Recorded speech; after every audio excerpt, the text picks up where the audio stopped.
update.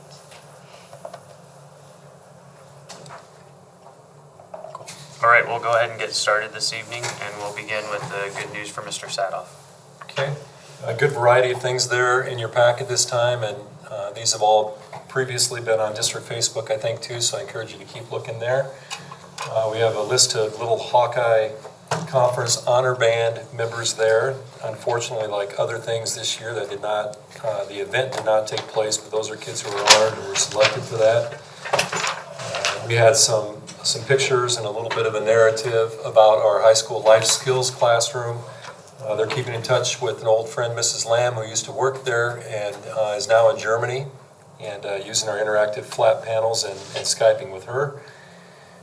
Then we had a few pictures from middle school students going to a couple of our elementaries. Lauren was Wilder and Emerson, and I know that Irving and Whittier are on the list, or I guess maybe, yeah, Whittier and Irving are going to get in some visits too. They go and read to the younger kids and go to recess with them and things.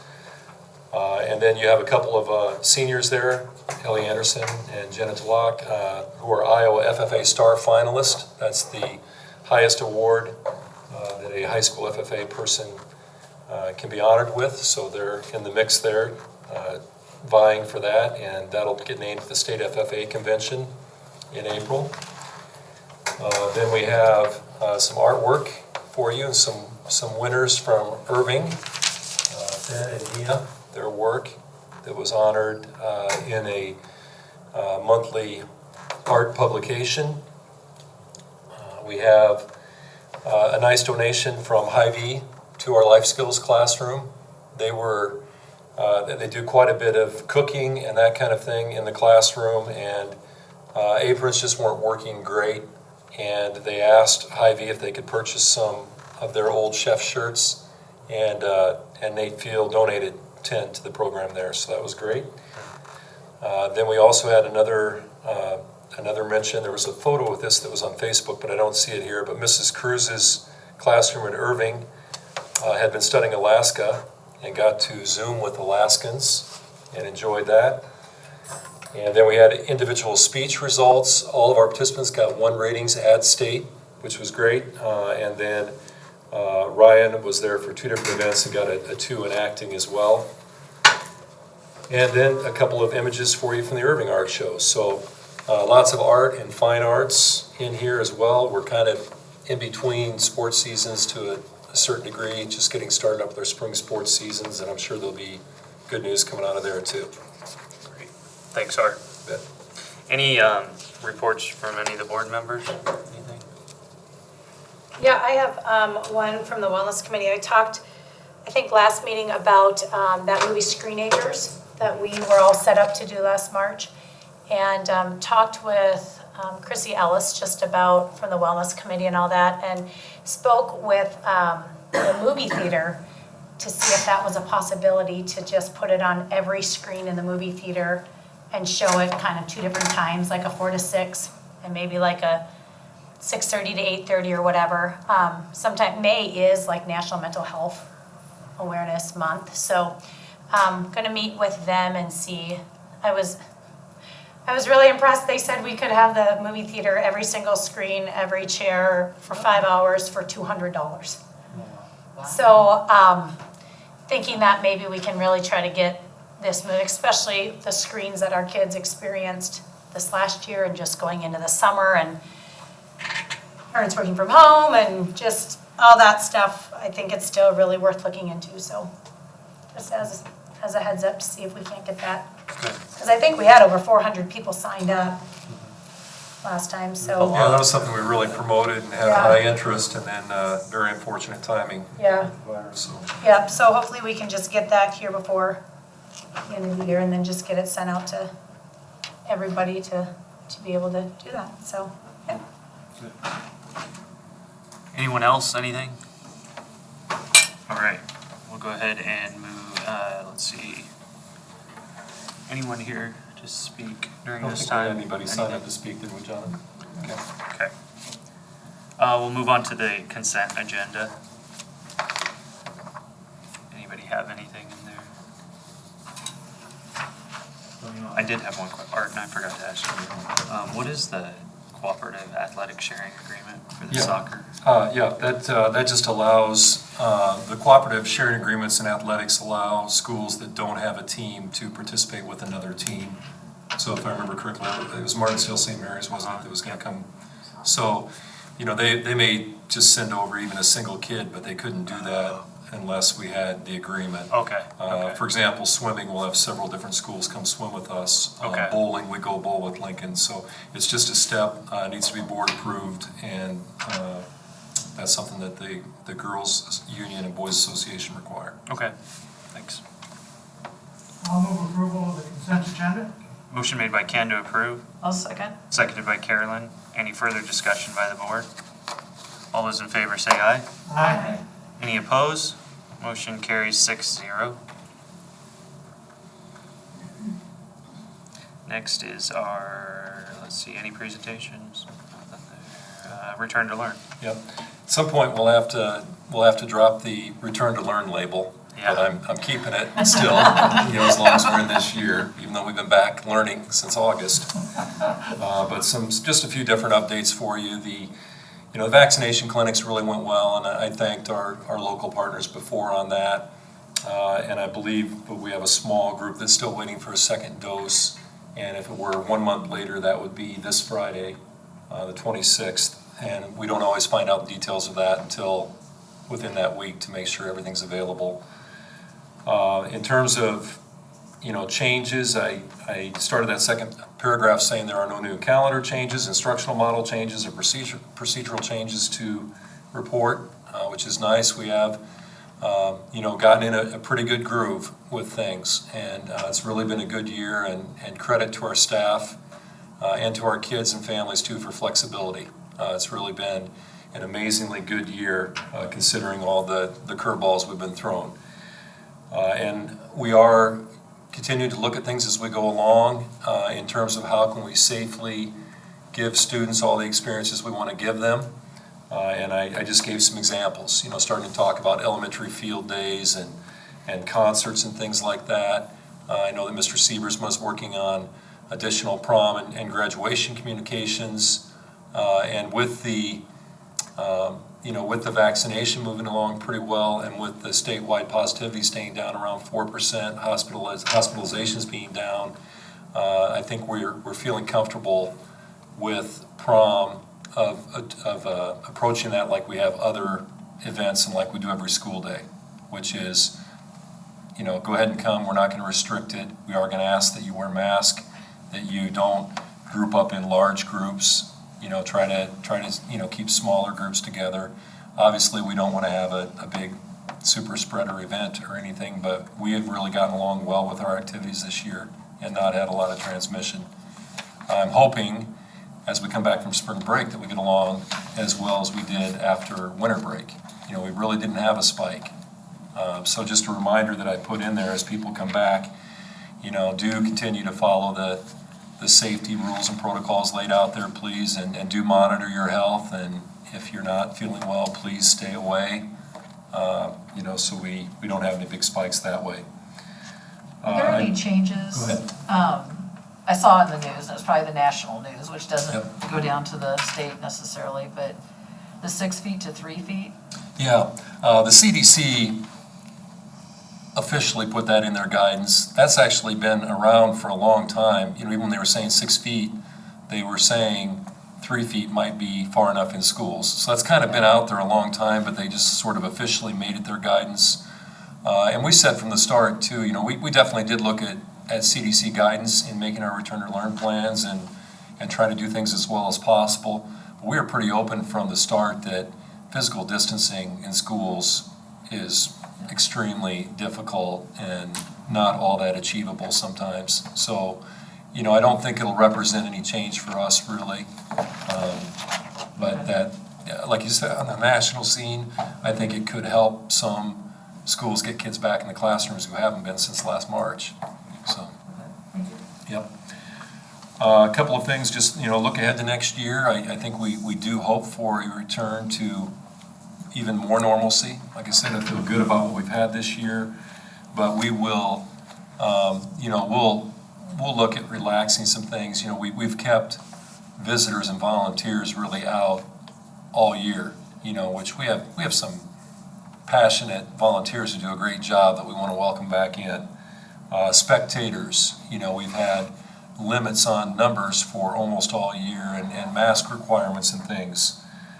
We've been having lunch in classrooms, which has some benefits, but again, we hope to kind of return to a normal situation there. And just looking ahead, I mean, these aren't decisions that have to be made tonight, but, you know, I could see us being in a place where face coverings are optional.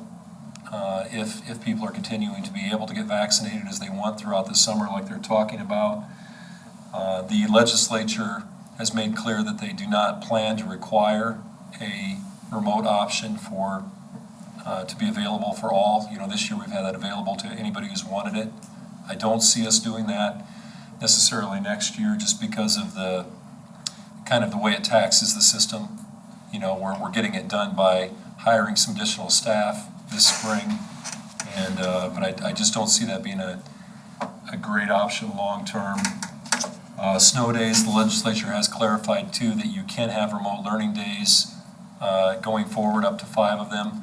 We did not elect to do that this year because we didn't feel like we could do a really quality job with it, and we didn't have all the elementary devices. The calendar that the board approved is going to allow us to have traditional snow days next year, or, you know, make decisions as we go with that.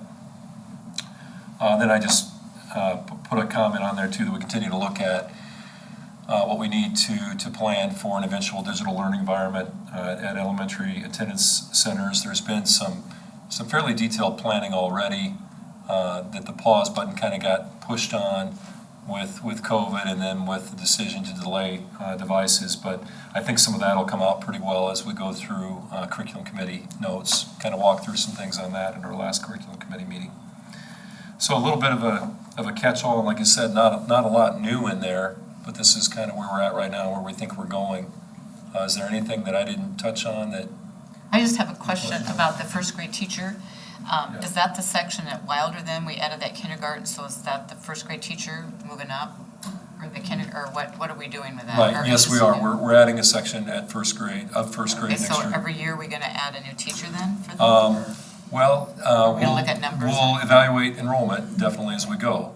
But, you know, I am interested in trying to keep elementary class sizes manageable. You know, we added the kindergarten this year too, and that did allow us to keep kindergarten sections just a little bit smaller than they had been. So I think if we had 4 elementary sections of kindergarten at Laurel Mills Wilder this year, and they were at I believe 79 students in the 4 sections, so right at that 19, 20, and you know, we don't really want to push that down to 3. You know, you would start the year at 26 and a third over that 25, where we try to have that be our absolute top. No, I just was making sure that's, I thought that's where it was. And then the other one was 3rd grade, which we've had 2 sections at, I believe, at Laurel Mills Wilder. We're going to have 1 section less at Irving next year because we had a bubble class go through that's in 5th grade this year. So that teacher moved to Wilder then? And we do have a teacher transferring to Laurel Mills Wilder, yep. Okay, thanks. Any other questions for Art? Excuse me.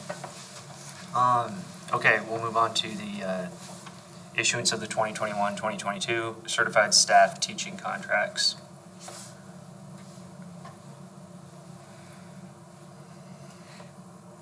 This is what we had agreed to a year ago, I think. Yep. A year and a half. Yep, previously bargained 2.1% this year, 2.2% next year. John has got kind of a little review for you there in that first paragraph. And then she included the salary schedule too, just so you can kind of see. And I don't know if you want to explain, John, how adding on the base kind of moves through the salary schedule, or?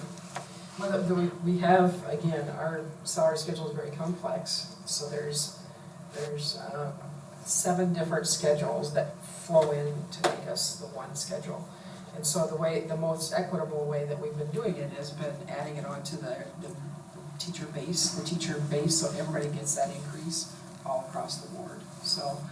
And then the other areas, one is called a bump, one is called a step, one is called a MA lane, one's a BA lane. And as they move through the schedule, those increase where the base stays consistent throughout. The other piece that's consistent is our TSS funds. The TSS went up right $200 from $6,100 to $6,300 this year, and $535 on the base got us to that. Got us to the 2.1%. So when you look at the salary schedule, could you go up a little, right? And TSS, just for the acronym, Teacher Salary Supplement, and that really is a step that was taken by the legislature some years ago just to bolster teacher salaries. So that $6,000 comes state money and then gets incorporated. So if you're in BA step 1, you'd have $49,335. Then you're going to step down. I mean, this year it was 42 or 40. It was 48.6, I think, or 40. It was in at 48,000. So they're going to see they'll step down and go to 50,000. So they'll see a bigger increase than the 535 plus the 735. You know, because they step. The people that don't step are the people that have bottomed out, have moved all the way over to MA 30. You know, way to the bottom of the career increment. So, but we are in the top 5 in salary schedule strength. So, you know, our high end is 84,000, almost 85,000 for our teachers, and we've got quite a few there. I don't have the exact number, but.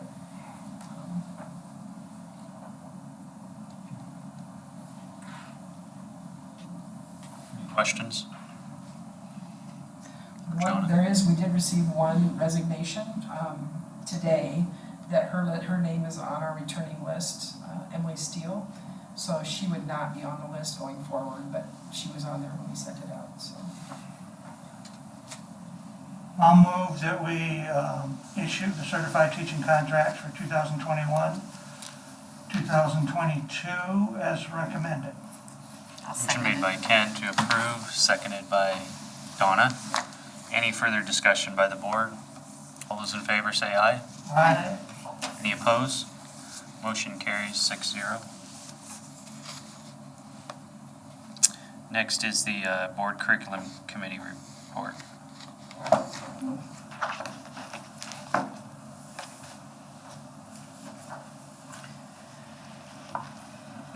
Donna, you want me to start? You can jump in. Because I only had a piece of paper from it, so I forgot my writing, so go ahead and Oh, okay. jump in if I have something you don't have.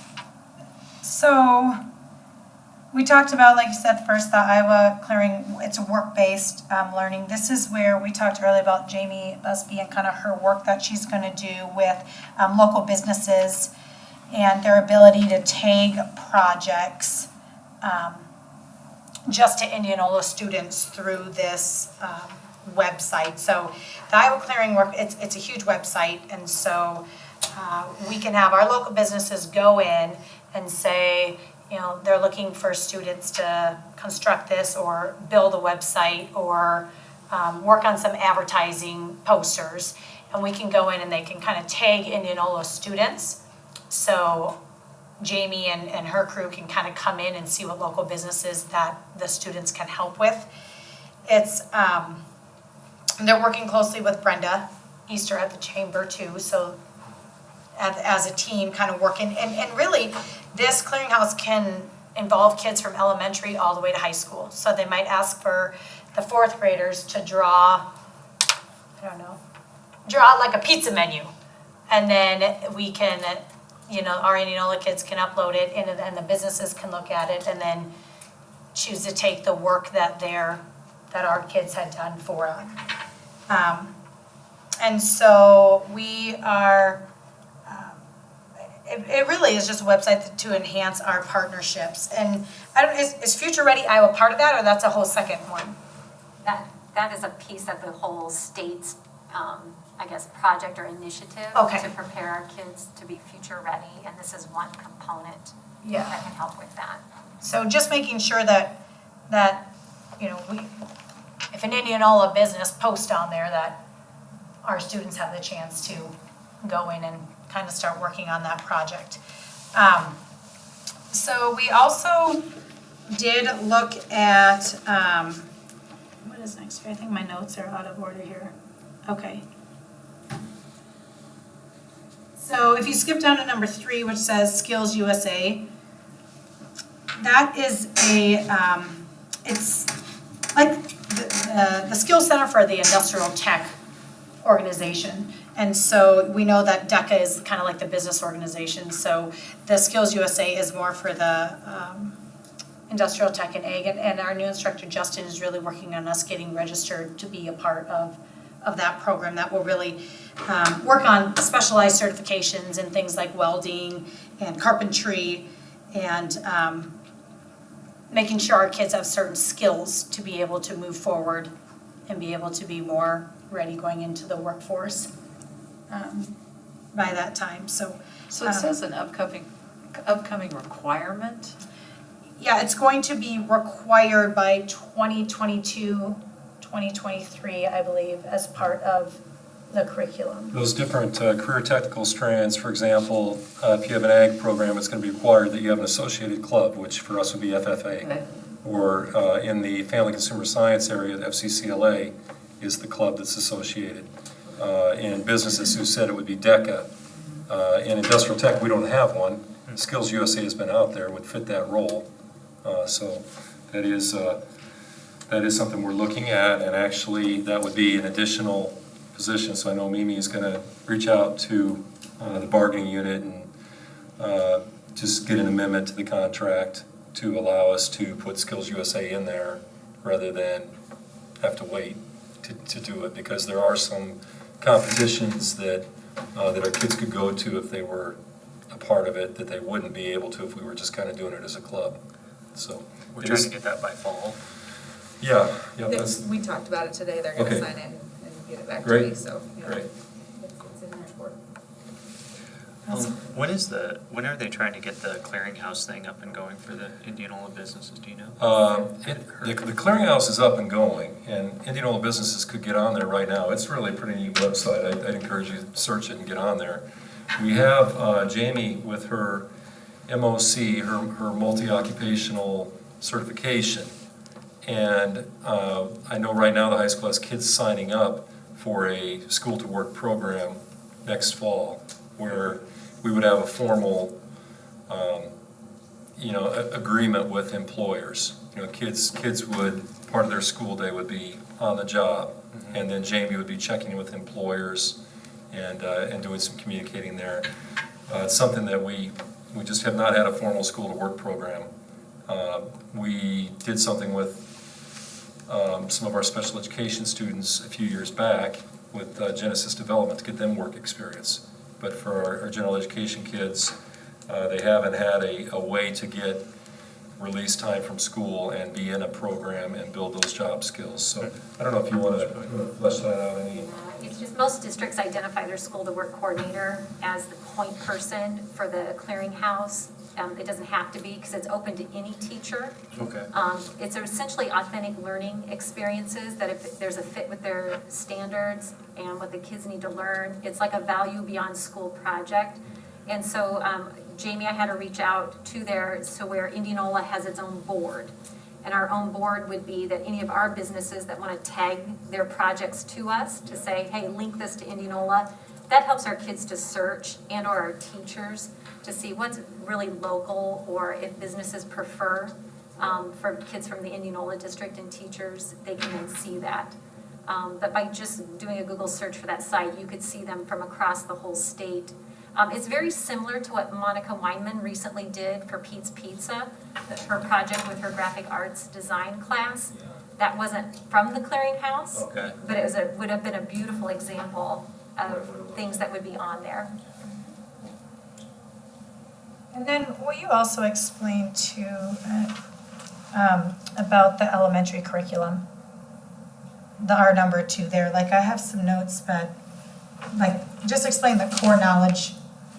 It's at the K-5. Yeah, the core knowledge lingual art. That's right? So So what I went over with the committee was starting last year, there was a volunteer group of teachers from grades 3 through 5 who were reviewing materials for the English language arts at the elementary. That got postponed then because of the school closures. More research was done about the effectiveness of having a K-5 curriculum that's aligned versus separate from K-2 to 3-5. So I worked with Jana and figured out those numbers. The committee came back and they had been doing research also about best practices with reading. And they were in agreement to have K-2, a group of volunteer teachers from those grade levels, join in. So we formed a K-5 group and repeated all of the steps that we did the first year together again as a group K-5. And they ended up field testing 2 different company materials to see if it aligned with what they learned about research. Did it align with their needs and wants? They field tested those, and then we came together, and that group had a unanimous consensus to recommend the Core Knowledge Language Arts Amplify materials for their selection. So we're seeking later, after this summary of the minutes, there's a request to have the board approve that, and the intention would be to have that material on site for Irving instead of having them wait 6 weeks or more into the school year and getting their training with the traditional calendar. We want to split that to make sure that they can get their training and be able to start right at the beginning of the school year with that. It's $244,000 for the entire program. That was that quote. That's the cost for all of it, yeah. So I assume that anytime we're looking at new curriculum, companies are, there's an element of using devices and electronic, or you know what I mean? Like we don't have a plan per se yet for elementary, but making a decision like this is not going to corner us in somehow if suddenly we're being more active with giving devices to students at those grade levels. Up until that point, they had approached the selection as if we would have the one-to-one devices at the elementary. But that provides above and beyond supports to that core program, such as there's a library hub of a lot of different reading materials that kids could access. There's those types of resources for that. So no, it doesn't lock you in, but that was definitely something that they were looking at as far as what was available from the companies moving forward. And I think I understand correctly. What you did over the last 2 years was gather a group of the teachers to form a K through 5 curriculum. So they decided what it should be, what's in there, and everything else. And then the second part of that was looking for what company might have the materials to match the decisions that the teachers had already made. So, okay. And to test Well, we're that. talking about supplies for a curriculum the teachers have designed already. Say that one more time. What we're talking about is getting the material for the curriculum that our teachers have already designed. We're trying to get materials that match the best practices for teaching, reading, and writing. Our current materials, which is from a company, has, I would say, gaps. And the Ed Reports nonprofit who has reviewed those materials doesn't rank our current materials highly either. And that's what we have found is, bless our teachers, they have gone out over the last 4 years or more and tried to find materials to fit those gaps. Now, not any company will have materials that are perfect. We'll still have those pieces we need to fill, but this is one of the highest quality pieces that we can get for them that matches those needs that the teachers had also identified. So yeah, so then we kind of spent the majority of our time talking about the digital learning environment and what's our comprehensive plan to bring digital learning into the elementary schools. And so my opinion in this, which I think a lot of us share, is that we're not opposed at all to getting Chromebooks for our elementary. It's just looking at really what is going to be our strategic plan into getting them in there so the teachers feel educated, so the teachers know how to incorporate them into the classroom. So we have enough staff to help our teachers and our principals if they were to have technology problems. So we really kind of look at three factors: device management, right? How we've got all these kindergartners with devices.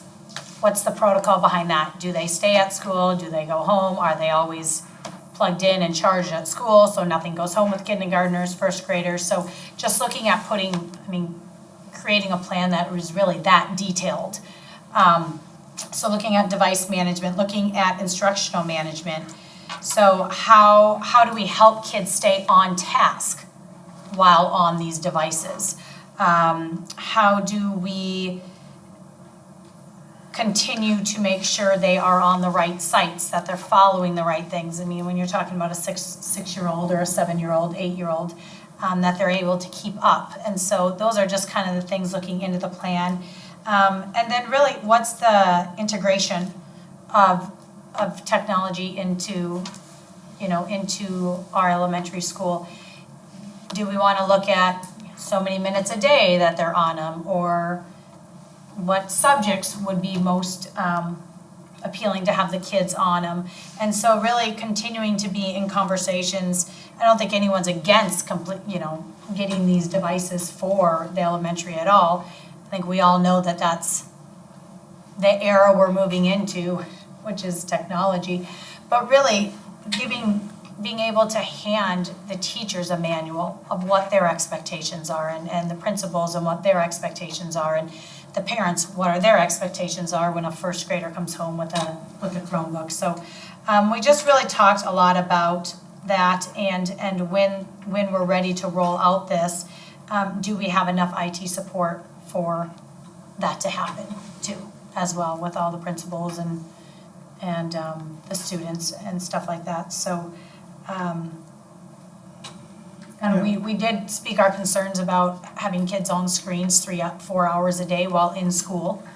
Looking at the studies that were given, 90 minutes is probably max, So really just continuing to research and study more about what this looks like.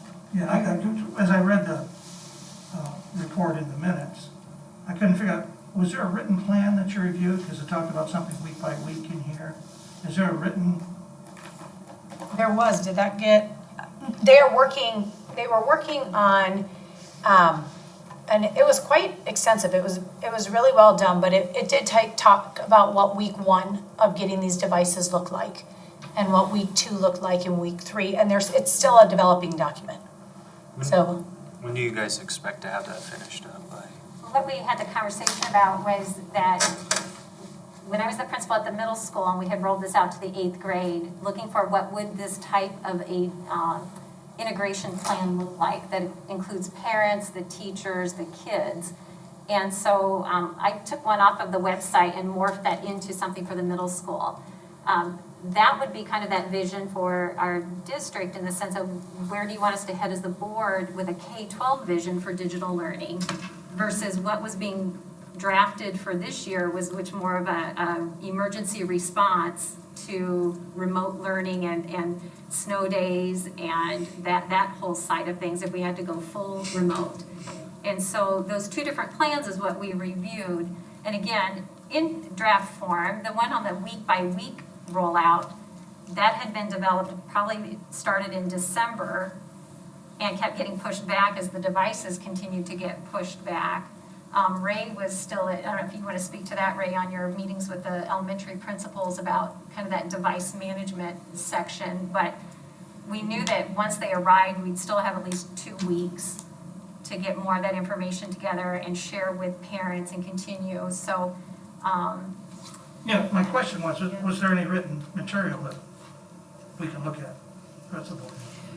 no, It might be- not yet. From what you're saying, it sounds like it's before that, but, Yeah, there weren't handouts, but there were some things that we were showing on the screen Well, at it'd be that nice if time. we were able to see that, so. You think that'll probably be together before, do we have a date where we're trying to get everything done by, you think, Annette, or? Really, that was in conversation with Art and the board in terms of what your intents would be, because that, as I was sharing with the committee, really drives planning for professional learning for the elementary, who also has a new curriculum that they'll be, having. And so a lot of that planning needs to take place. Again, it depended on any types of additional hiring support from the IT department. I know even, for example, the Go Guardian training, we didn't do that early because recommendations were not to do that until they actually had their devices with them. So the intent has been able to have something almost ready to go at any point in time. But now that there's kind of that pause, it's more about what are some of these concerns about blue light or screen time, and what else can be added in terms of a cooperative plan with some parents, vision of the board, that kind of more of a robust planning for that. But so those drafts are there, and again, they were drafts. It wasn't that piece, but some of the principals, I know at least one that had given me some feedback that had taken it to some of their CNI teachers, that we were on that cusp when I think your work session occurred, and then that pause button was placed. So, Ray, I don't know if you have anything else you'd want to add on to that part. Honestly, I think you've covered it pretty well. Device. We were talking device management with principals, so we talk about some of that stuff of, do they take it home, do they not take it home, what grade levels? So we talked about that sort of stuff, how we charge them, what the impact is if they leave them there on, where they store them in the room and charging and all that stuff. So we had those conversations as well. So would the board like something to be able to read and see and then say like, Well, okay, here's our when we plan? have committee meetings, if you got any material, you pass it on to the board, and most of the time we've seen it from the school, so. Well, I'm just curious what, I think we didn't have her include it just because it is a working document. They're still very much working on what it looks like, okay, we can take a look at it, so. yeah. Any thoughts from you guys? Donna, Carolyn, Ben? Well, I have one question for Ray. Will it be cheaper, and I'm assuming it would be, to buy them all at once as opposed to if we did 4th and 5th grade one year and second and third Definitely, the next? it's always cheaper to buy in bulk, yeah. So it would be better to buy the whole package at once. I can't tell you how much of a savings it would be, but it would definitely be a savings anytime we buy in bulk.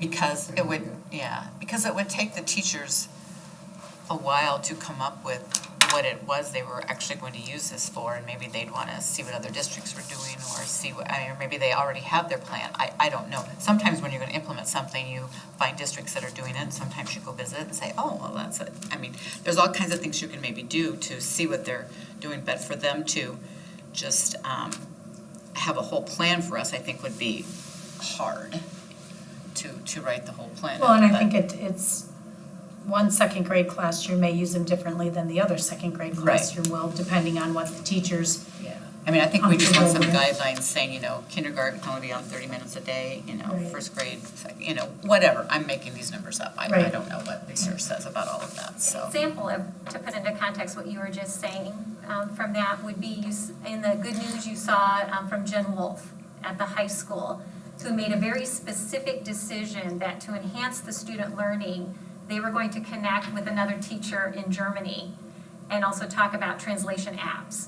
So that was a very specific decision to engage in screen and devices to enhance that type of learning. And that's where we would like to get the teachers to be very comfortable in making very explicit decisions as to what enhances learning versus what would just be substitution. Like if you're just reading on the screen versus reading off of paper, if we can decrease that type of screen time, then let's do that. But if it can enhance their learning, then they can make that decision, yes, that's when we would want to do that. I guess maybe something I would like to see is like maybe something that shows here's maybe an overall what we're planning to do. Here's what we're gonna expect of the children. Here's the expectations of the parents.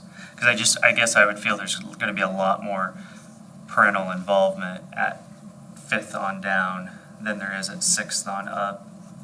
That's going to be required of the parents, which is going to be time commitments for parents to have to work maybe that they're not used to doing right now. And then maybe expectations of the teachers, something like that is that? Right, well, yeah, Something I mean, because general. they're getting a new reading series, so they may have all kinds of ideas for things to use in that series, and they're not gonna be able to do specifics until they try out some of that stuff and say, oh, this was a great This was a great site to go to, to enhance maybe some kids that, need phonics help or whatever, but, so to expectations have for, real like, specific support. things would be really hard. It would just have to be a general, Sure, yeah, right. An example of that, if to picture it, is in when we moved more to having students remote in throughout the school day. The plan that we wrote for that rollout for middle school and high school was here's the minimum. Here's what we want every student to be able to achieve, and here are the skills you would need. Let's all do that, but from there, if you're more advanced, here are the advanced skills you can do as a teacher, and here are ways to effectively incorporate kids more into the classroom. So it's just not sit and listen. So you can frame it, and we have a lot of different rubrics for teacher skills. Again, it outlines, you self-assess, where are you at? Where do you want to move to? And so anything we can do to personalize that learning too for the teachers beyond this minimum, again, is engaging for adult learners.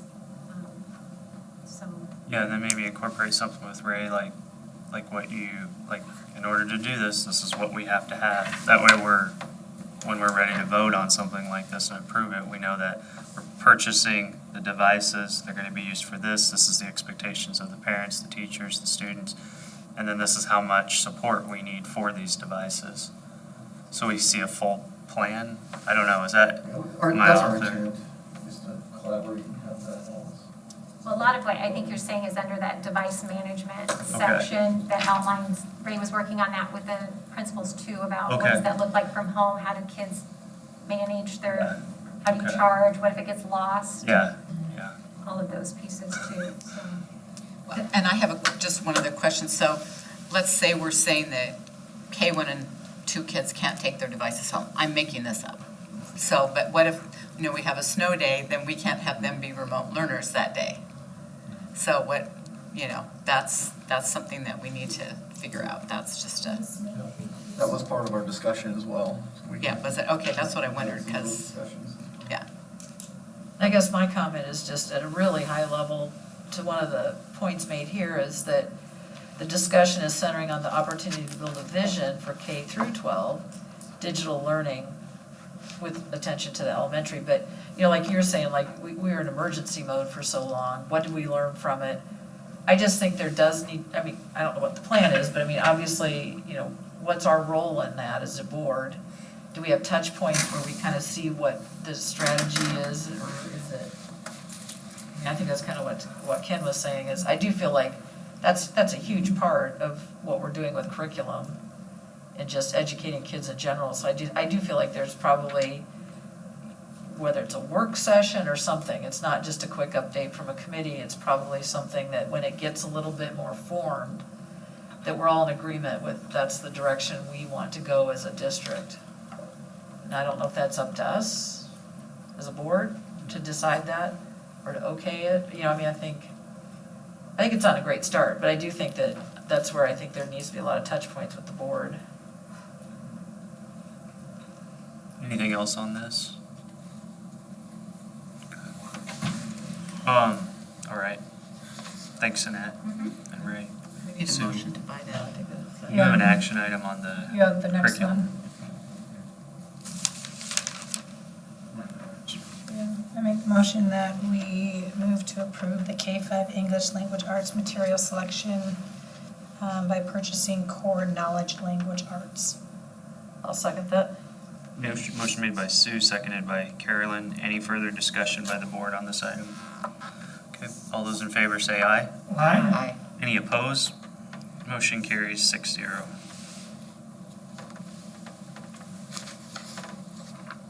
Next is the Board Human Resources Committee meeting report. This was Ken, myself, and Lori. Okay. Let's see here.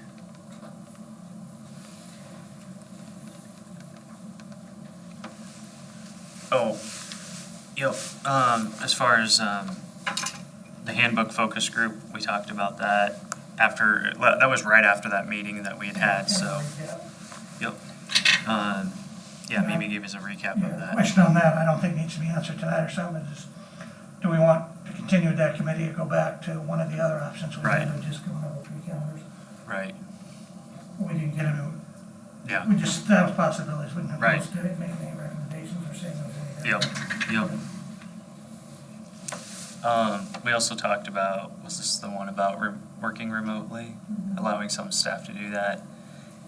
If there would be other reasons, I think, to work remotely? Post-COVID, if working Yes. remote was something that we wanted to entertain. I think it was something we didn't really want to see, for a teacher to be on site, otherwise there would be additional cost involved with having them work remotely with somebody supervising the children. As far as staffing, yes, student information system manager. This is the one that we need to, there's a lot of information on that. Hopefully you guys read through all that. Let's see, that is now posted, right? Cool. We have any luck, so anything? Good. Great.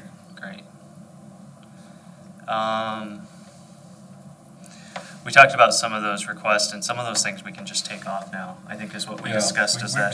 We've been providing them for context, anything we've heard historically or had suggested.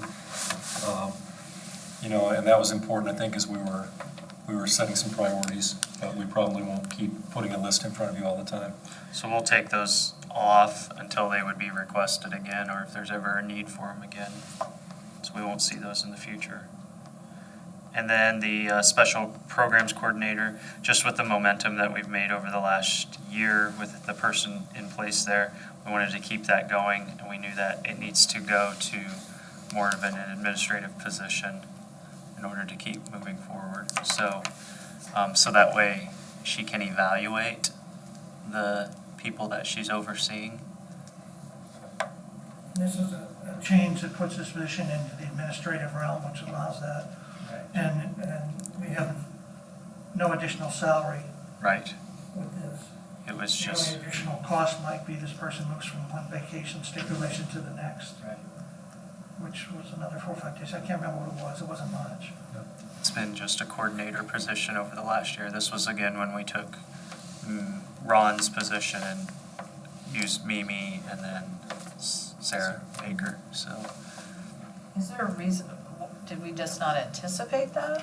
What I was think the- we, Or is there a reason they have to become, Yeah, we actually talked about that at the time too, when we were splitting those two, and we knew that this person was gonna be doing leadership type work. At the time, we didn't feel a need to add 2 administrative positions. As Ken said, I think a couple things have come up that feed into this. One is that, in terms of salary, there's not going to be a salary adjustment.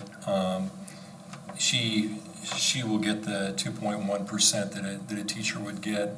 Now, once she becomes an administrator, then she would get thrown in that administrator performance-based pay pool. But as you'll hear as we go through administrative salaries later this spring, roughly half each year is usually below the 2.1% this year.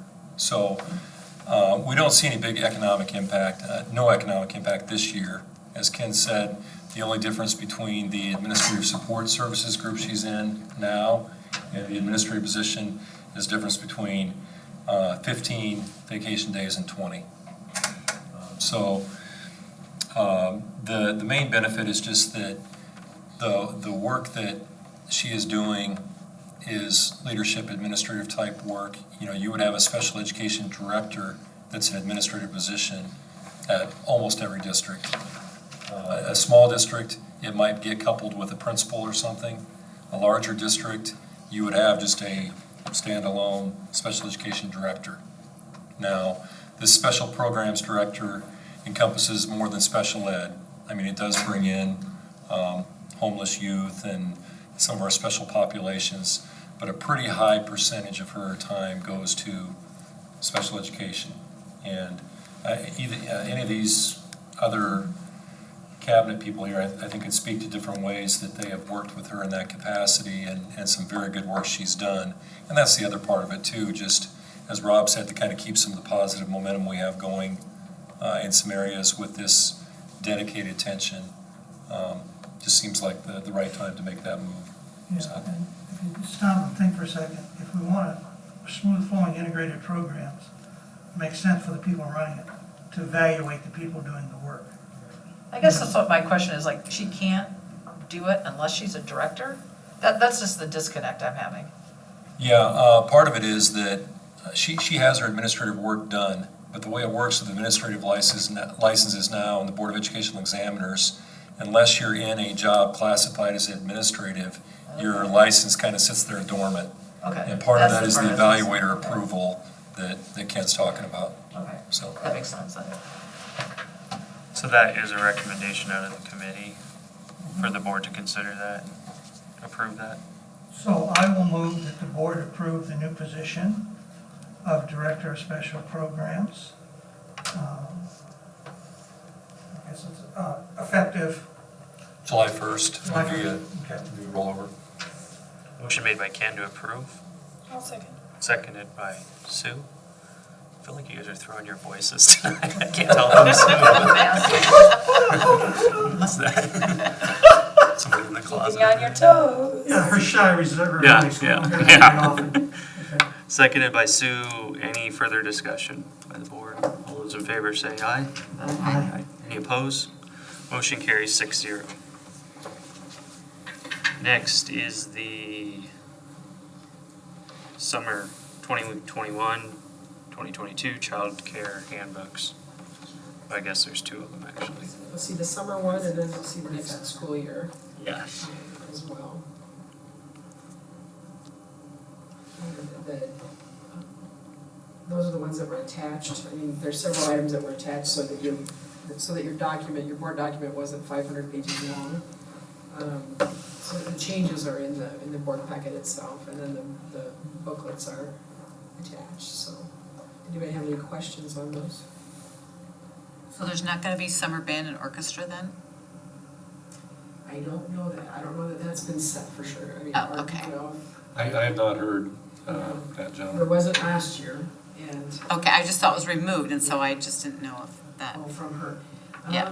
In the summer handbook, that was one of the changes. Yeah.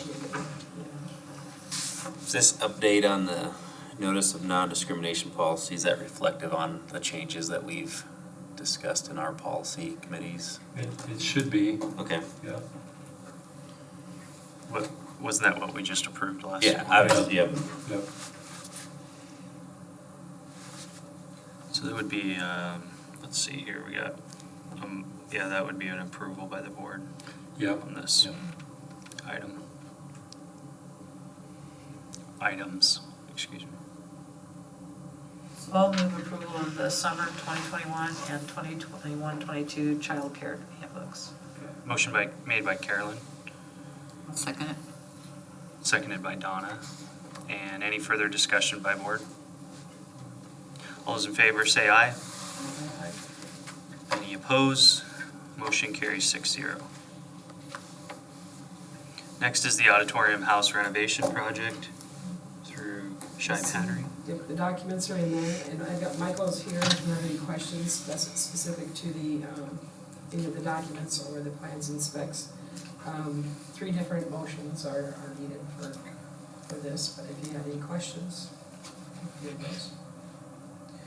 You guys foresee it getting done in the summer there, all the way to Yes. completion, Michael? So, right now, in the contracts, the contractor can start upon a receipt of the signed contract from the school district, which I think is May 12th. Is that Monday, that Monday night?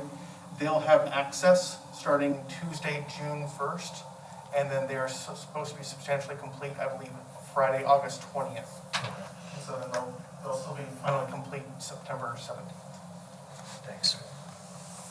Project's been really smooth, even though some of the costs were, estimated cost was total about, what, 570? Yes. 570,000, which was more than we originally thought. We were trying to stay within that 400,000.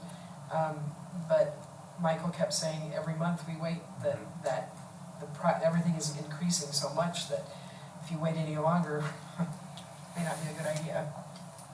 So it'll really make that house area look really, really nice.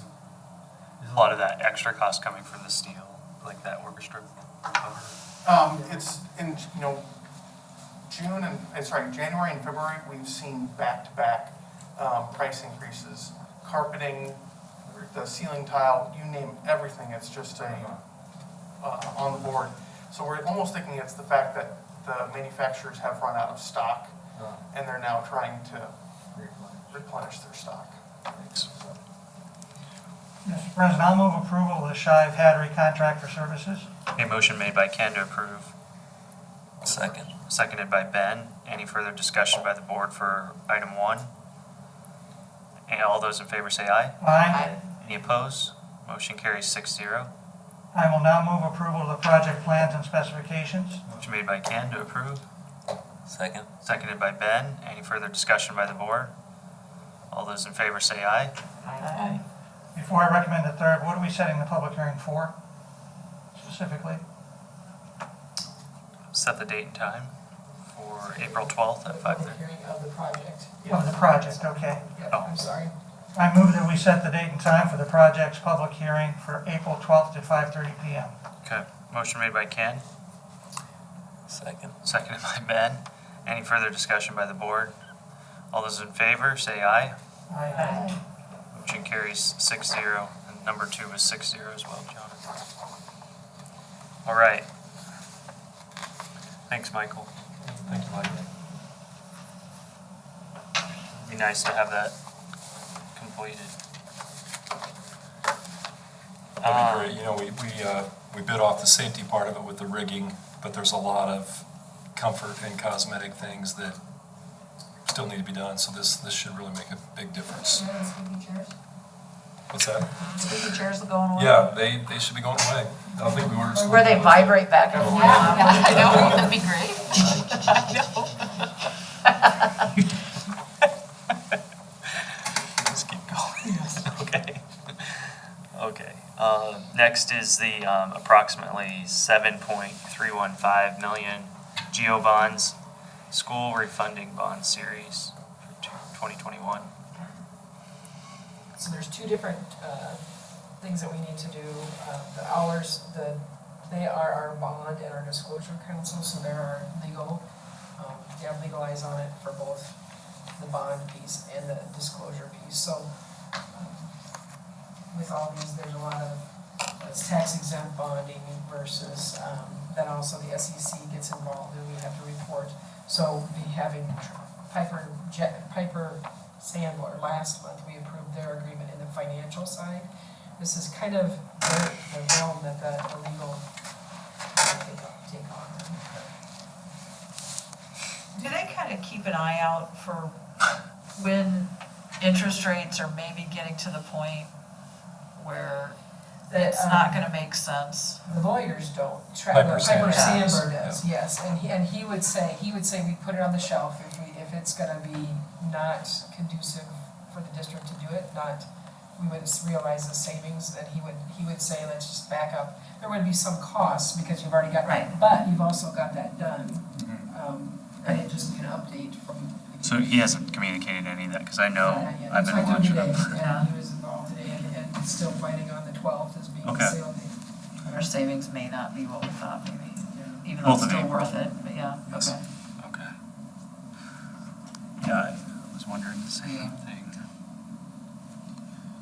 So I'll move approval of Allers Bond and Disclosure Council Engagement Agreement. Okay, motion made by Carolyn to approve, I'll second it. seconded by Donna. All those any further discussion by the board? All those in favor say aye. Aye. Any opposed? Motion carries 6-0. And then the second one. I will move approval of the resolution fixing the date of sale, approving the electronic bidding procedures, and approving the official statement. Okay, motion made by Carolyn again, Second. seconded by Ben. Any further discussion by the board? All those in favor say aye. Aye. Any opposed? Motion carries 6-0. Okay, we'll move on to the monthly financials, which is the most exciting part of the evening. That's a lot of pressure. That's a lot of pressure to put on Donna. And here's Jonna. I would say be thankful that it isn't exciting, right? That's true. Look at it the right way. Right. You know, as you look at the general fund, we still are lower than what we were a year ago. However, we did receive, I don't even think it made it in February. So we have February's balance coming next, March 5th, we received 792,000 of those funds that I keep talking to you about the federal monies that we received that we could attribute to last fiscal year.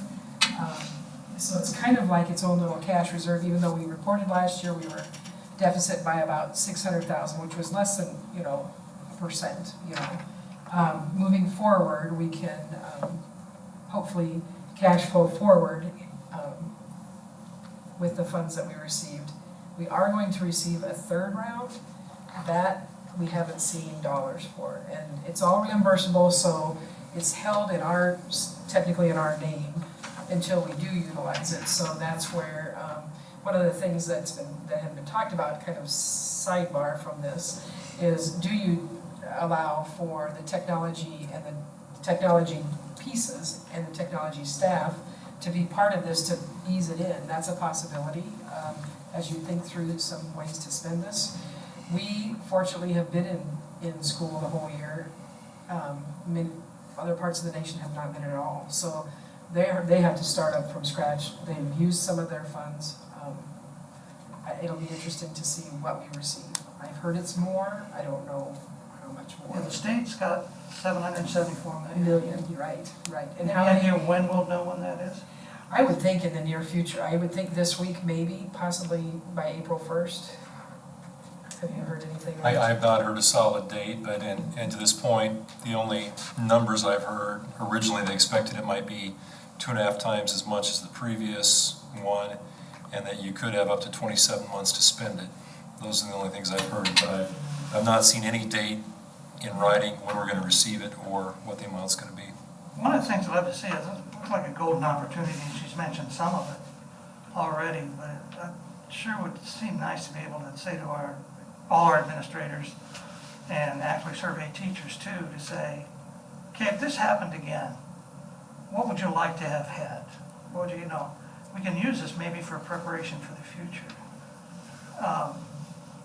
But I'd like to know from, everybody, what do they see? Because a second grade teacher might see something that somebody else doesn't. We don't have to follow, this is, I think, a golden opportunity for us to make a jump for being able to do that for the next one, which I hope there isn't, but,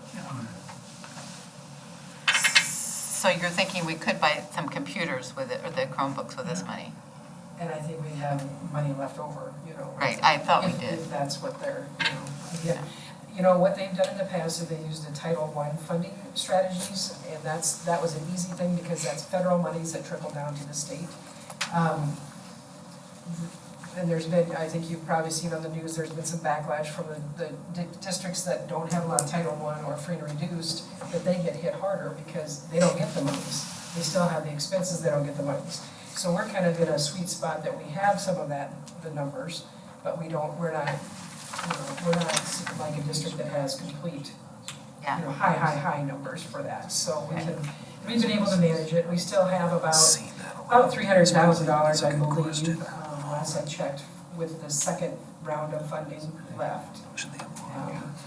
We are looking at one of the things that probably will help spend that down is we had a couple grants that we received from Christy Ellis got for mental wellness for our staff and our students. And one of the things that was a piece of that is we bought tables that raised and lowered. So they were a 3x3 table for the teacher to be able to move around, to do what they need to do, help them to remote teach. So we're going to purchase furniture for the rest of the district because now that they're in all the buildings, the people that have them are kind of, the other people want them. So hopefully that will help us get this piece of funding through, and now we'll go to the next funding that we're getting, ESSER 3, ESSER 1, ESSER 2, and ESSER 3. So, but we will be seeing, the general fund will correct itself here. At one point, we were struggling in the childcare area.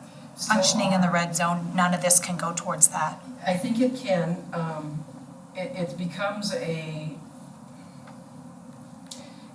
how can we report it? And so I was talking with Kim about this, because you can't say you lost revenue, which we truly did, but she is able to then offset her staff with the exception of her 4 site supervisors that are the higher paid people, and her assistant and herself. So there are 6 people that always will be an expense for them. So I've asked her to give me a report as to what, could she have lived with 2 of her site supervisors and without her assistant, and can I back that out? Okay. Because then it's an expense, not a revenue that was reduced. It's kind of funny the way we have to do Well, it has to that. come in as an expense, not a revenue. It has to be reported as an expense, so, as an expense that's related to COVID. Well, it was, because usually she sends everybody home when her numbers are low, and she couldn't do that with those, so. Because we had to spread out so much more. Yeah, so if we can make them whole again, and she can get back to somewhat of a normal, that, her goal is, field trips in the summertime again. And the program is really a neat program, if she can do the things she needs to do. Is that the only thing we were upside down on? That's upside down. The food service has done okay. They've held their own.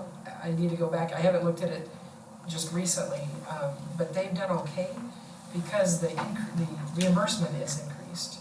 So they're better off. They're better off than childcare by far. Childcare has to hold its own, and it can't with what we've said to do. And to our credit, this district was the only metro school district that kept their childcare open. Right. And we did a wonderful job, so. There was a direct appeal from the governor and the director of DHS, just because of the need for childcare, frontline workers, people who are still working, and we talked about it and made that conscious decision that we were going to try to help with that appeal, so. So yeah, we've done, I think she's done a good job, and I think with this 3rd round, I want to be able to itemize that, so we can get her back to so.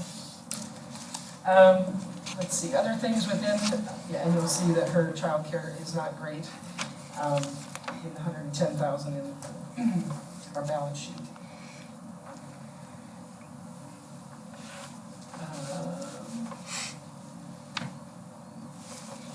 When you look at the second sheet, which is our comparison of the certified budget, you'll see that, again, the certified budget for 1920 shows a large amount in the other, which is 2 bond refundings, where we've adjusted for one. When we're doing the other, we'll amend once we have both those numbers exact, so we can move that forward. And then we'll also probably have to amend other areas because of the influx of funds we received from COVID. So, but that doesn't increase taxes, we need to stay within our budget and our amended budget, so.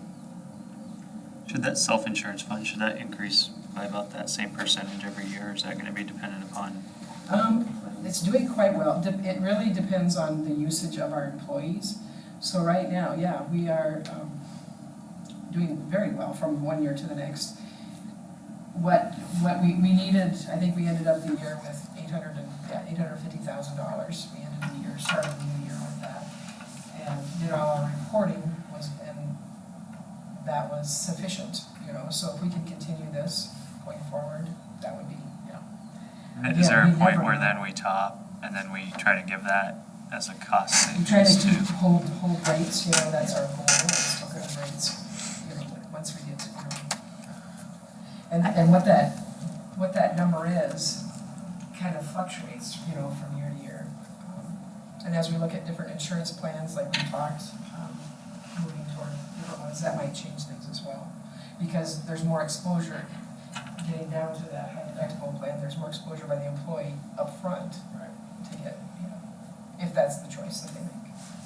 So the comment I was just gonna make is I think at an industry level, I think people don't know how to trust the data yet, because people might put off elective things or, there may be kind of a catch-up. Yeah. That everyone's kind of wondering if it's gonna come or not, because I think, you know, people maybe tended to not go to the doctor, maybe put something off until COVID was under Till control. COVID was, okay. Yeah. I mean, I just think it's good right now, but it'll be great if it's still that way in 6 months, you know? Right. We were pretty fortunate to start, when they shut all that down, we were able to grow our balance to get to that quicker than we thought we would, into a balance that's comfortable and sustainable. They're saying like 6 months from now. Oh, I don't Is know that- what oh, the okay. magic number is, but, you know, because it takes a while for you to see it. But I'm just saying, if for some reason we see claims or, you know, people using it more, Yeah. I think you can reason why that's happening, because it's kind of unusual right now.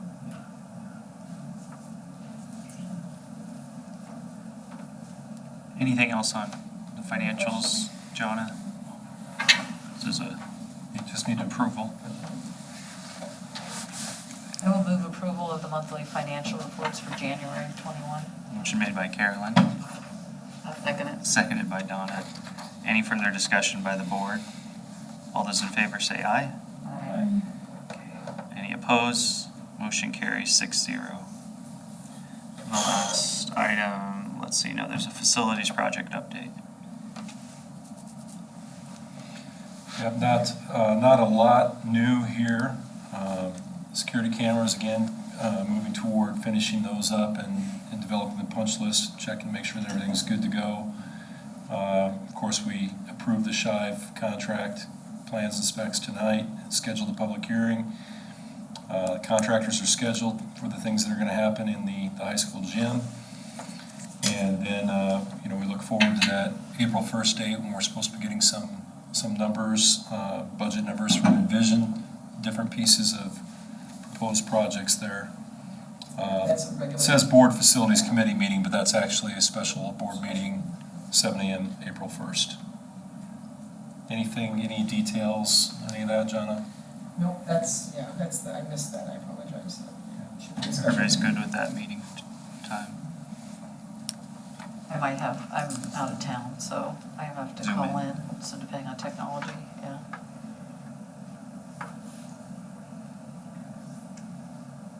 All right, next item is the board policies, and it was the second reading here of the 100 No. through 6. There were minor changes to start with, and we covered those last meeting. And I don't believe anything's come up between meetings. So I will move that we give second reading approval on the policies listed. Okay, motion made by Ken to approve the second reading, I'll second it. seconded by Donna. Any further discussion by the board? All those in favor say aye. Any opposed? Motion carries 6-0. Next is the board calendar, which one of those items is the special meeting, or it's a regular meeting. Yeah. Technology in the morning. And we also have our work session on April 19th. That's a Monday evening. Correct. Art, I talked with Ben, I'm not gonna be here when we're scheduled for the next policy committee meeting. Okay. So I'm gonna ask we postpone that a week or, actually, Ben and I are kind of open, it depends on your schedule. Okay, yep, I'll take a look. The third, let's see. It would probably help, I know I'm out a few days, a week later, the 13th, the Tuesday, I'm out for a few days there. If we could do it on a Monday instead of a Tuesday, it'd be fine. Or I can take a look at that next set of policies too, and we can maybe do some things electronically, whatever your pleasure is. But let me, the next few days should be getting out that next set of policies. Let's just see what they look like and we'll communicate there. Sounds good. Did we not have a work session on March 29th? No. Ooh, delete that out of my calendar. Sorry I to mean, give yes. you a day Yes, off. we do. You can show me. I just put every Monday. I get a lot done there this year. I might get locked up by myself in here for like 3 hours. It's a great idea, actually. Everybody good with?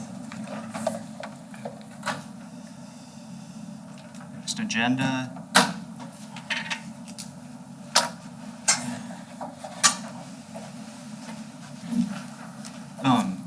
John, when do we get an update on like how that debt is in the food service area? Does that come soon this time? The negative balance. The negative balance, sorry. Well, no, that actually, you should know that, so, Okay. you know, she's keeping track, they don't have it done. Obviously, most of the Yeah. stuff, you know, I didn't know if any of that was getting down. we've had a couple donations as well that Okay. people have given, which is, you know, Our current people that have been negative, are they paying? Still not. At what point, like Art and I were talking, at what point do you say, okay, well, they're in Gotta get- collections, they're all in collections. And it's kind of, there's an apathetic okay, piece to that, you know. And really, we've talked before, the only way to get that off your audit is at some point if you decide to just basically pay it off, you know, and General fund. from the general fund. And then the question becomes, how do you not let it happen again? And Abby, our new food service director, is working on doing different things, trying to promote more use of the, you know, her goal is to increase food service at the high school because it's been very, very low participation wise, so that's been her focus, you know. has a lot of that been because of they were able to go, all of them were able to leave They all can leave now, and she instead of just, now has a kiosk by the door that she says, here's a sack lunch, would you like it? They said, well, I'm gonna go elsewhere, well, here's something, you can have this as well. So, she tries, you know, so I'm curious to see after this year where we stand. It's been a very odd year for her, for everybody, so it wouldn't move forward in the same way because of it's just an anomaly of a year, so. So for some reason, this popped in my head.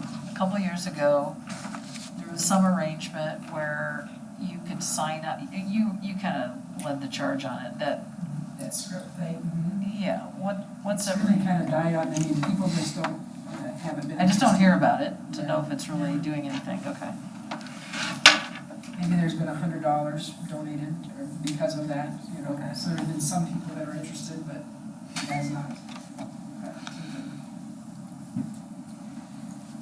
I move to adjourn. motion made by Ken to adjourn, I'll second. seconded by Carolyn. All those in favor say aye. Aye. Okay, we're adjourned. Thanks, everyone.